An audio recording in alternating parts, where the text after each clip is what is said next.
ക്ഷേമ പെൻഷൻ തട്ടിപ്പ് നടത്തിയ സർക്കാർ ജീവനക്കാരുടെ വിവരങ്ങൾ കൈമാറാൻ കഴിയില്ലെന്ന് ധനവകുപ്പ്. വകുപ്പ് തല നടപടി പൂർത്തിയായിട്ടില്ലെന്നും സസ്പെൻഷൻ അച്ചടക്ക നടപടി തുടർന്നു വരുന്ന സാഹചര്യത്തിൽ പേരും തസ്തികയും വകുപ്പും അടക്കമുള്ള വിവരങ്ങൾ പുറത്തുവിടാൻ കഴിയില്ലെന്നാണ് വിവരാവകാശ മറുപടിയിൽ ധനവകുപ്പ് വ്യക്തമാക്കിയത്. സംസ്ഥാനത്ത് 1458 ജീവനക്കാർ ക്ഷേമ പെൻഷൻ കൈപ്പറ്റുന്നതായി കണ്ടെത്തിയിരുന്നു. ഇവർക്കെതിരെ വകുപ്പ് തല അച്ചടക്ക നടപടി നിർദ്ദേശിച്ച് ധനവകുപ്പ് ബന്ധപ്പെട്ട വകുപ്പുകൾക്ക് കത്ത് നൽകി.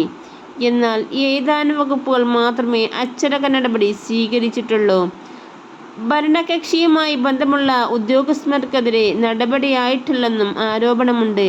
എന്നാൽ ഇത് പൂർത്തിയാക്കുന്ന മുറയ്ക്ക് മറുപടി നൽകാൻ കഴിയൂ എന്നാണ് KPCC സെക്രട്ടറി CR പ്രാണകുമാറിനുള്ള മറുപടി നൽകുന്നത്.